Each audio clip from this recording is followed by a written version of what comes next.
লীগকে যেভাবে তাড়াইছেন না, দীর্ঘ 17 বছর জুলুম নির্যাতন সহ্য কইরা, বিএনপি ঠিক এইভাবেই তাড়াইতে হবে। বিএনপির জন্য এভাবে সবকিছু তো আওয়ামী লীগের মতোই শুরু করছে এবং এর চেয়েও খারাপ শুরু করছে। তারা নিজেদের আয়ত্তে নিয়ে গেছে উপজেলা নির্বাচন, তারপর গণভোট পাস করতেছে না, নিজেদের মতো সংসদে যা কিছু করতেছে, ওগুলো তো দেখতে আছেন। সো দেরি না কইরা এই 17 বছর জুলুম নির্যাতন সহ্য না কইরা রক্ত দিতেই হবে। তো যত দ্রুত সম্ভব এদেরকে তাড়ানোর ব্যবস্থা করতে হবে। আর আমিরে জামাত ডাক দিলে বা এনসিপি 11 দলীয় জোট মামুনুল হক এদের ডাক দিলে অপেক্ষা কইরা থাকেন না। এই যে দেখেছেন কিছুদিন আগে এখন আবার কিছু শুরু হয়েছে সমকামী, মানে তারা তাদের অধিকার চায়। বিএনপি কিন্তু এটা রাইট দিয়ে দিবে।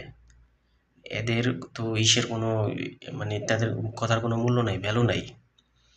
এই যে এই সমস্ত নোংরামি শুরু হয়ে গেছে বিএনপি আসার পরে, এর আগে কিন্তু ইনু সরকারের সময় এটা ছিল না। ইনু যা কইরা গেছে আকাম কুকাম, তারপরেও মানে এরকম ছিল না।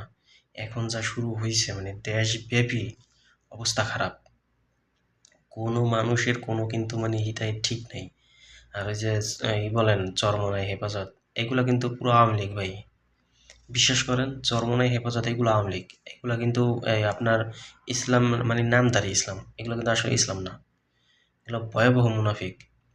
আপনি আপনারা আইসা আরব কান্ট্রি, এরা তো মুসলিম, মানে এদের কাছে জিজ্ঞাসা করবেন ভাই তোমাদের এই পাঞ্জাবিটা কি, তারাই বলে পাঞ্জাবিটা এটা আমাদের ঐতিহ্য রীতিনীতি, মানে আগের থেকেই তারা পাঞ্জাবি পরে আসে, এটা তাদের একটা পোশাক।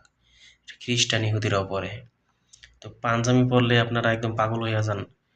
এইগুলা কিন্তু তারা কিন্তু ভয়াবহ আওয়ামী লীগ। তারা জামাত এনসিপি এদের ধ্বংস করার জন্য সবকিছু করতে পারে।